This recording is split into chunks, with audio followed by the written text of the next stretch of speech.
Hi guys, and welcome to another video. And this video, I'm not sure what I'm going to call it yet. You'll know because it'll be in the title of this video. And if you think, wow, he looks awful, it's because I am now, what's the time? 18 hours and 16 minutes awake, and we have just finished shift. The pooch is eating his dinner. And it's a bit of a different shift tonight, so I'm not at my usual site tonight. I am sort of at a domestic site. It's in like a one-off kind of thing. And I thought it'd be interesting just to, it's the first time I've done it, and I thought it might be interesting just to talk through it, because domestic is a little bit different to sort of my normal site, in terms of that if something goes wrong, there's going to be a family that look and turn to me as if to say, can you please sort this out? Where when it's on site, it's just me and the dog. I just have to make sure me and the dog are safe. Now with a domestic, I have a, they pay for my protection, in terms of they pay for me to make sure they're safe. So I have to think about other people, not just myself and the dog. And yeah, I just thought I'd take you through it.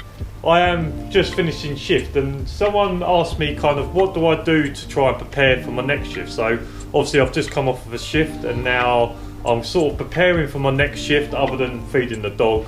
I just took the dog for a run, so he's had a run. I've done the bins. It's Tuesday, so it's bin day, so I've done the bins. And as you can tell, it is Christmas in our household as well. The fiance has made the place look quite Christmassy. So I can't take any credit for that. I've done absolutely nothing apart from bringing it in from the bike shed. But yeah, what do I do in order to sort of prepare for another shift? And one of the things that I do is I kind of lay out, Coop, out of the way mate, is I kind of lay out my sort of lunch. So here's the sort of cans of Pepsi Max I'll take. I may not drink all of them, but I'll take them. 4 bags of crisps. My soba noodles, which ones have I got? Teriyaki. And then in the fridge, I've got for tonight is brie and cranberry sandwich, and then also my lunchbox, which has got just a load of goodies and that. But the one thing I do know about this site tonight is that I do have facilities, in terms of there's an outside shed with a toilet, a sink and a kettle, but they haven't said microwave, so I can't do my normal take a microwave meal with me. So I've had to sort of plan a little bit to, okay, well, I haven't got what I'm normally used to in terms of taking a microwave meal and having that for dinner. So my kind of plan is now, it is sort of 10 to 8, but my shift doesn't start until 6. So I'm planning to go to bed in a minute and then try and sleep to about 2:30, 3 o'clock. Then that should give me roughly about just over 2 hours in order to prepare and leave for work. So I'm planning on, in them 2 to 2.5 hours, to plan a shower. I'm going to cook and eat a pizza, so I'm actually going to cook and eat a pizza here before I go. Therefore my sandwich and my snacks and that should get me through the 12-hour shift. So shower, eat food, get the dog ready, to take him for a walk. Because I'm going to a domestic place, I probably want to give him a decent walk around here. So there's shower, food, prepare the dog for a walk, get my bag ready, and then obviously leave. So it's a little bit different, that I need to make sure I feed myself, but being a 12-hour shift gives me a bit of time. So what have I got? I've got 10 hours until I have to be at shift, so probably like 9 hours until I need to leave this place. So as for now, I'm going to go for a sleep, and then I'll pick you up in a little while.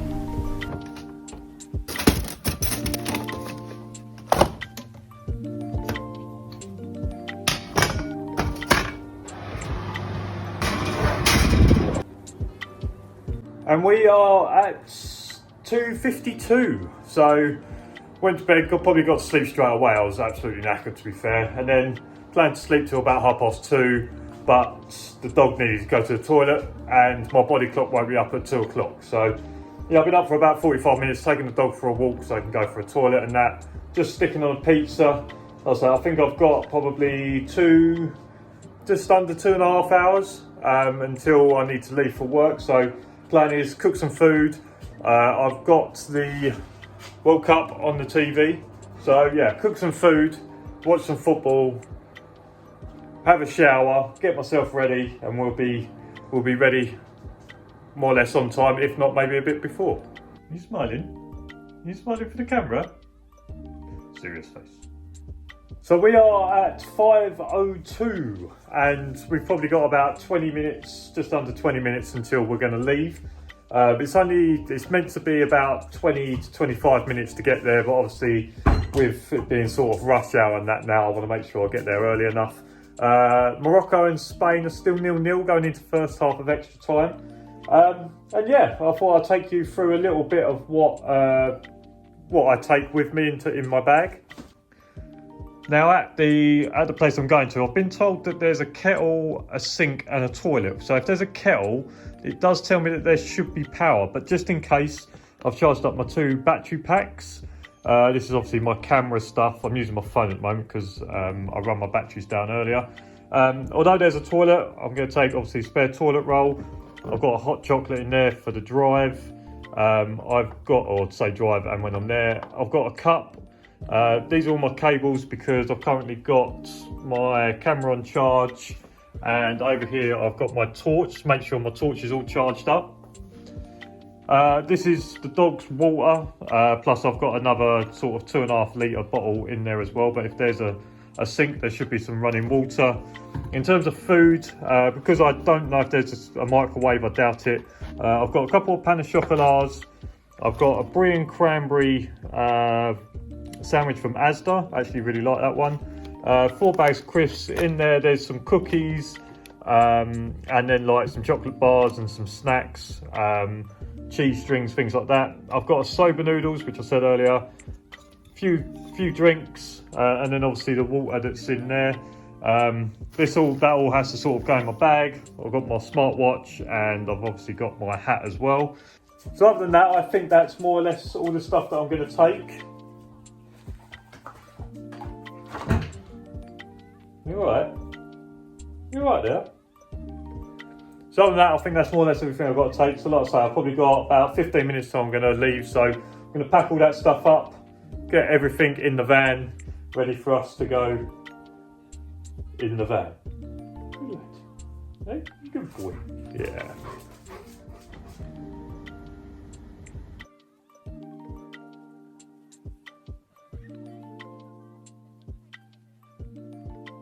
So I've just got to the site. Coops is a bit excited. I've just got to the site and yeah, it's a nice little place.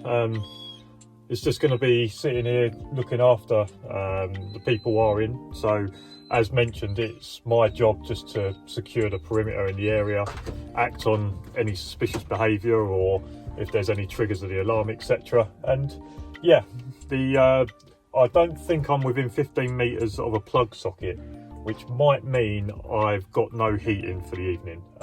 Although there is the room with the kettle and there's the room with the kettle and the toilet, etc., which I can go and plug my heater in and probably heat it a little bit. Didn't feel that cold when I went in there, so there might be some heating in it anyway. But yeah, like I say, this is going to be me for the next 12 hours, and yeah, it's going to be nice. It might be a bit cold, but hopefully I might be able to find a plug socket. Maybe there's an external plug socket somewhere I might be able to find, but yeah. Right, update. We have power. I've managed to get power, so on what is going to be the coldest night of probably the last 8 months, I will have my heater, so that's good news. Gone out, put my sign out on the entrance and exit of the site, and yeah, took the dog out for a little sniff around as well. Dog was quite interested, obviously being in a new place, and they have dogs as well, so he was pretty keen to have a look around and that. So we've done a patrol, signs are out, heaters on, and yeah, this is me for the next sort of 11 hours or so. At least it's nice and flat, it's nice and clean, so it's not, I'm not sitting on a side slope, I'm not sitting in cement and gravel and all that sort of stuff. So yeah, I think this is going to be a nice little shift. Okay, what are you up to? What are you up to? Eh? Hey guys, just an update. About halfway through the shift now, and yeah, it's been reasonably quiet apart from some ducks and geese in a sounds like a pond or something across. The ducks and the geese and all that are going mental all the time. But other than that, it's been pretty quiet. We've gone out, done our patrols and things like that, had some food and different things like that. And yeah, like I say, it's been a decent shift. And something that has come to my mind, like I've said, that when I do shifts and things like that, I will think of scenarios and different things like that. And a scenario that come to my head here, so the place that I'm looking after, they've got some pet dogs in there, and the scenario that come up into my head that is, on the blind side of the house, someone breaks in, therefore I need to act. Now, what do I do in that situation? Because I can't go bowling in with the dog, because there's pet dogs, there's obviously the people I'm looking after. The dog doesn't know the people that I'm looking after, the dog doesn't know the people that have broken in, there's going to be pets around and things like that. So that's a scenario that's come to my head. It's like, what do you do? Now, I understand that I can't just stand outside and do nothing, so therefore I need to do something, whether that's go in on my own or whatever it is, in order to try and get the people safe and that. But it's an interesting one to maybe, if you comment down below or whatever. What would you do if you was looking after a house and someone broke in with pets inside? What do you reckon you would do in that situation?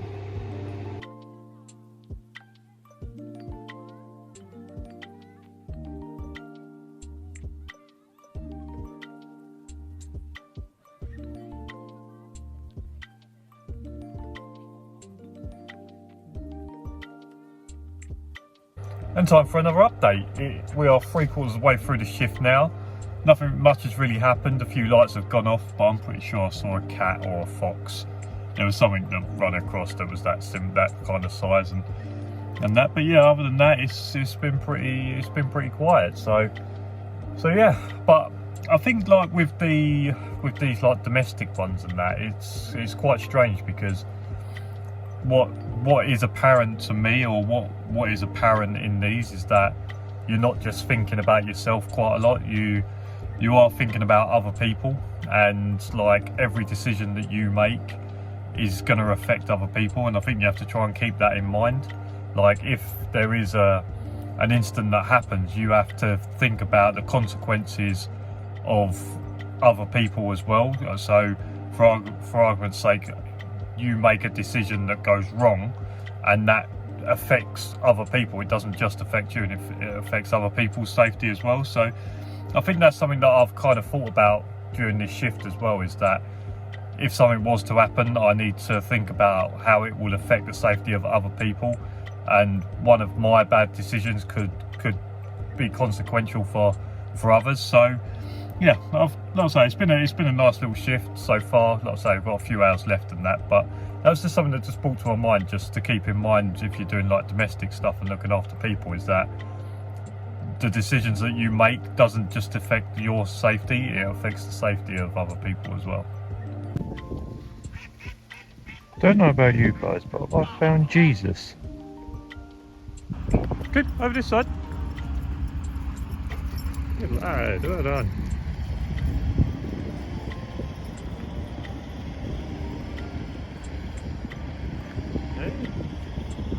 Come on then, let's go, man. Good. Good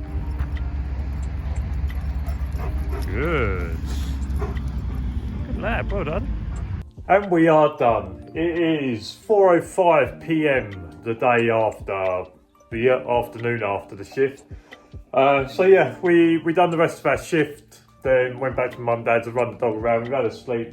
Just been down the park. There was that little clip in the video of us just down the park and that. And yeah, I feel like that was a good shift. It was a pretty easy shift, but I think it's interesting doing domestic stuff. Is that, like I said, when you're doing them shifts, I was quite conscious that if something was to happen, that I had to remember that my bad decisions or my consequences of the stuff that I do has a effect on the safety of others. Like I said, on my site, I can. It's a case of keeping me and the dog safe, where I'm actually looking after people, and I think it's interesting as well is that when you're doing sort of the site work and things like that, you're probably there for insurance purposes. So you're ticking a box of them saying, right, this bit of machinery is covered under the insurance because we have a dog handler on site when no one else is around. Therefore, the site is 24/7 manned. When it comes to domestics and things like that, that's people have a genuine concern for their safety, whether that's through a previous experience or whether that's through some warning signals that they may have noticed, etc. So when you're doing this domestic stuff, a lot of the time is that there is a genuine concern from the customer. So I think you just have to not take it more seriously, because I think you should always take it seriously, but you should keep in mind that the people that you're working for have a genuine concern and you have to relieve that. And I think it's nice that, especially with the job that I did last night, is that I pride myself that I probably made them people feel safer. I made them people have a better night's sleep than they would have otherwise. So I think that's quite a nice thing to do as well. So I hope you like this video. If you do like this video, make sure to give it a thumbs up, subscribe down below for loads more videos. And as for now, I'll see you again in the next one. Cheers for watching. See you later.